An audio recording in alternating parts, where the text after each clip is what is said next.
माता लक्ष्मी बनी नौकरानी। रानी की शादी हुई थी। ललिता उसको बिल्कुल पसंद नहीं करती थी और उसके साथ नौकरों जैसा व्यवहार करती थी। और वो उसे अपनी बहू बिल्कुल भी नहीं मानती थी। उसने अपने बेटे दीपक के भी कान भर दिए थे, जिसकी वजह से दीपक भी उससे नफरत करने लगा था। एक दिन ललिता के घर में पार्टी थी।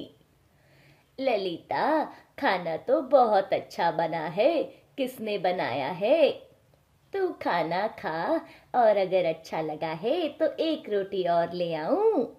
तभी वहां पर रखी चाय गिर जाती है। ये देखकर ललिता रानी को चिल्लाते हुए बुलाती है। रानी उसकी आवाज सुनकर दौड़ी दौड़ी आती है। ललिता की सहेली जब उसके काम करने के तरीके को देखती है तो उसके बारे में पूछती है। ये कौन है? ये तो बहुत अच्छा काम कर रही है। तुम्हारी रिश्तेदार है क्या? अरे नहीं नहीं, ये हमारे घर की नौकरानी है। ओए चल, जल्दी जल्दी हाथ चला। मुंह क्या देख रही है? हाथों में जान नहीं है क्या? सुबह का नाश्ता तो भरपेट किया था, अभी तक हाथों में जान नहीं बची है लगता है। अभी करती हूँ। खाना खाने के लिए तो सबसे पहले चाहिए और काम करने के लिए सबसे पीछे रहती है। बेकार में बेचारी को डांट रही हो, काम तो सही कर रही है। इतनी अच्छी नौकरानी है कि समय से पहले ही काम कर लेती है। मुझे तो लगता है खाना भी इसी ने बनाया होगा, क्योंकि तुम तो इतना अच्छा खाना बना नहीं सकती। मुझे लगता है तुम्हारा फोन बज रहा है और तुम्हारे घर पे काम है। चल ठीक है, हम कल मिलते हैं।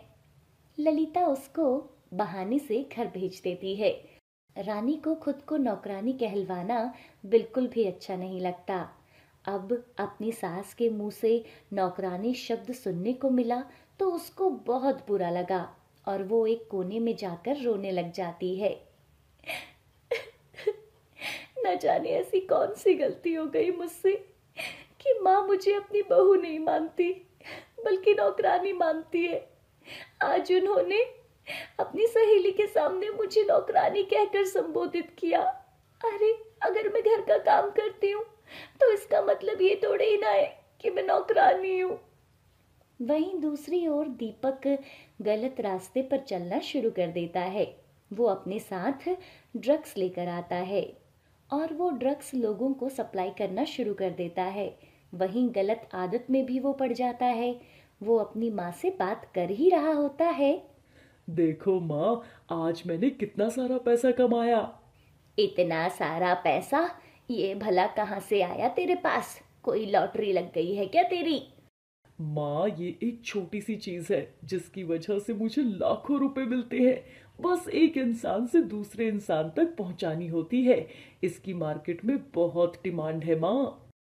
लेकिन ऐसा क्या है इस छोटी सी पुड़िया में कि लोग इसके इतने दीवाने हैं? बस माँ, यही मत पूछो। लगता है ये गलत राह पर चल रहे हैं। मुझे इनको रोकना होगा। रानी दीपक से बात करने की कोशिश करती है, पर दीपक को जब ये सच्चाई पता चलती है कि रानी को सारी सच्चाई पता चल चुकी है, तो वो अपनी माँ के साथ उसे मारने की कोशिश करता है और उसके पीछे छुरा लेकर भागता है। रानी भागते भागते सीढ़ियों से गिर जाती है और उसे चोट लग जाती है। अच्छा हुआ खुद ही मर गई। अगर नहीं मरती तो हम उसको मार देते। मेरा राज बताने चली थी, अब खुद ही एक राज बनकर रह गई है। यहाँ पर इसकी लाश का किसी को पता भी नहीं चलेगा। चलो माँ, घर चलते हैं। रानी लक्ष्मी माँ की बहुत बड़ी भक्त थी। जब लक्ष्मी माँ उसको इस हालत में देखती है तो वो एक बुढ़िया का रूप धारण करके उसको मंदिर में ले जाती है और उसे वहां बेहोशी की हालत में रख देती है। थोड़ी देर में रानी को होश आ जाता है, पर वो पूरी तरह से स्वस्थ नहीं थी और वो उठने की हालत में भी नहीं थी। तुम ठीक तो हो बेटी? जी मैं ठीक हूँ। मैंने उनको अपना समझा। उन्होंने मेरी जान लेने की कोशिश की। चलो मेरी जान ले भी लेते तो कोई बात नहीं, पर वहां मेरी एक नन्ही सी बच्ची है, वो भी खतरे में। मेरी बेटी के साथ न जाने वो लोग क्या कर रहे होंगे। तुम फिक्र मत करो, लक्ष्मी माँ सबका भला करेंगी। माँ, मुझे लक्ष्मी माँ पर पूरा भरोसा है। मैं वहाँ एक नौकरानी का जीवन इसलिए जी रही थी क्योंकि मुझे अपनी बेटी की चिंता थी। उसी के लिए मैं वहाँ पर थी, नहीं तो वहाँ पर मेरा कोई अस्तित्व नहीं था। आज मैं यहाँ पर हूँ और मेरी बेटी वहाँ पर, मुझे उसकी बहुत फिक्र हो रही है। वो बुढ़िया वहां से चली जाती है और रानी के घर उसी का रूप धारण करके नौकरानी के रूप में उस घर में दाखिल हो जाती है। लक्ष्मी माँ रानी के रूप में काम कर रही थी। दीपक और ललिता उसे देखकर वहां हैरान हो जाते हैं। माँ, ये रानी जिंदा है? ऐसा कैसे हो सकता है? इसको तो हम मरा हुआ छोड़कर आए थे ना। कहीं ये रानी भूत तो नहीं है? ये बेकार की बातें मत करो माँ। ये रानी है, देखो। इसका चलने का तरीका, इसके कपड़े बिल्कुल वही है। अच्छा है, आ गई। अब ज्यादा दिन जिंदा नहीं रहेगी। अगर इसने मुंह खोलने की कोशिश की तो मैं इसकी बेटी को मार दूंगी। इसकी जिंदगी की नब्ज तो मेरे हाथ में है। रानी की बेटी एक तरफ बैठी हुई रो रही थी। रानी सबसे पहले उसके पास जाती है और उसे बहुत प्यार करती है। उसको भरपेट खाना खिलाती है, उसको अच्छे कपड़े पहनाती है। जब वो ये सब कर रही थी तो ललिता उसके पास आती है। तू तो जिंदा है, और अगर तू जिंदा रहना चाहती है और अपनी बेटी की जिंदगी चाहती है तो तुझे यहाँ फिर से वैसे ही नौकरानी के जैसे रहना पड़ेगा, नहीं तो तू जानती है। रानी चुपचाप काम करती रहती है। फिर एक बार ललिता को उस पर शक होता है और वो उसे मारने के लिए जैसे ही छड़ी उठाती है वो सांप बन जाती है। अरे, ये सांप कहाँ से आ गया? जो भी हो, जब से तू आई है जादू टोना सीख गई है, पर तेरा जादू टोना मेरे आगे नहीं चलेगा। मैं अभी दीपक को बुलाती हूँ, वही तेरी खबर लेगा। ललिता दीपक को आवाज देती है और दीपक जैसे ही रानी को मारने के लिए हाथ उठाता है तो उसका हाथ टेढ़ा हो जाता है। अरे दीपक, क्या हो गया? तू ठीक तो है ना बेटा? माँ, मुझसे हाथ उठाया क्यों नहीं जा रहा? देखो ना, क्या हो गया है। जरूर इसने जादू किया होगा, मैं इसको अभी बताती हूँ। ललिता उसकी बेटी को जैसे ही मारने के लिए हाथ उठाती है, ललिता को जोर का झटका लगता है और वो दूर जाकर गिरती है। बहुत हो गया तुम्हारा, हम बहुत हो गया तुम्हारा हम पर अत्याचार। अगर तुमने अभी भी अपना गुनाह कबूल नहीं किया तो तुम्हारे लिए अच्छा नहीं होगा। रानी पुलिस को बुला लेती है और पुलिस के सामने ललिता और दीपक अपना गुनाह कबूल कर लेते हैं। पुलिस उनको पकड़ कर ले जाती है। तभी वहां पर असली रानी आ जाती है। लक्ष्मी माँ अपने असली रूप में आकर रानी को दर्शन देती है और उसे एक सोने का मटका भी देती है जिससे वो अपना गुजारा कर सके। और रानी और उसकी बेटी फिर हंसी खुशी रहने लग जाते हैं। ये कहानी माया नाम की कुमारन की है, जो मिट्टी के बर्तन बनाया करती थी और हर समय लक्ष्मी माँ का नाम उसकी जुबान पर रहता था। हर सुबह वो जल्दी उठ लक्ष्मी माँ की पूजा करती थी। माया घर में अकेले रहती थी। शादी के कुछ साल बाद ही उसके पति का देहांत हो गया था। कुछ ही दिनों में दिवाली आने वाली थी। माया घर पर मिट्टी के दिए बना रही थी। तभी वहां एक छोटी सी लड़की आती है। माँ, कुछ खाना खिला दो, बहुत भूख लगी है। अरे, तुम यहाँ अकेले क्यों भटक रही हो? तुम्हारे माता पिता कहाँ हैं? मेरे माता पिता नहीं हैं।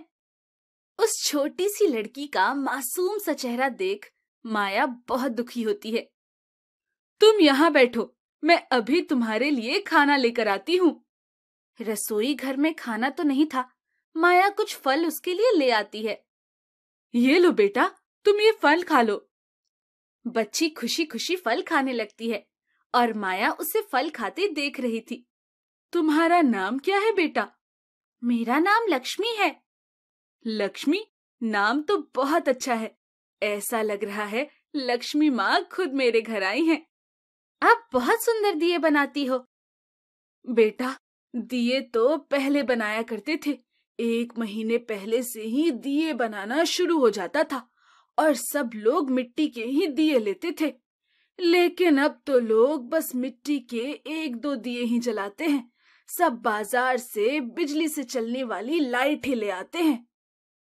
देखना, इस बार लोग मिट्टी के दिए ही लेंगे।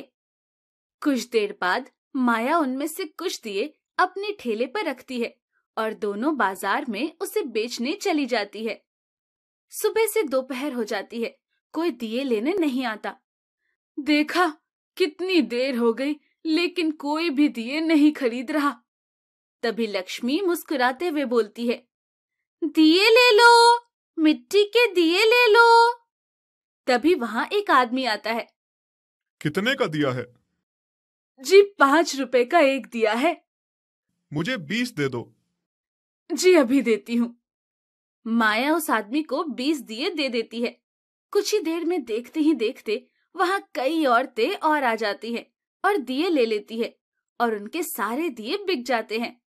देखा माँ, आज भी लोग मिट्टी के दिए खरीदते हैं। ये सब लक्ष्मी माँ की कृपा है। चलो अब हम घर चलते हैं। माया रास्ते से कुछ राशन खरीदती है और घर जाकर खाना बनाती है।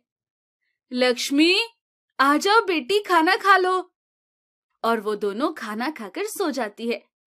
माया सुबह उठकर देखती है तो लक्ष्मी ने सारे दियों में रंग भर दिए थे और रंग बिरंगे दिए देखने में बहुत सुंदर लग रहे थे। माँ देखो, मैंने इस दियों पर रंग भर दिया। हे माँ, मैंने न जाने कौन से पुण्य किया होगा जो आपने मेरे घर लक्ष्मी को भेजा है। माँ, क्या सोच रही हो? देखना, आज लोग इस दिए को देखते ही खरीद लेंगे। कुछ देर बाद दोनों बाजार में दिए बेचने जाती है। लोग उन दियों को देखते ही उनसे दिए खरीदने आने लगे।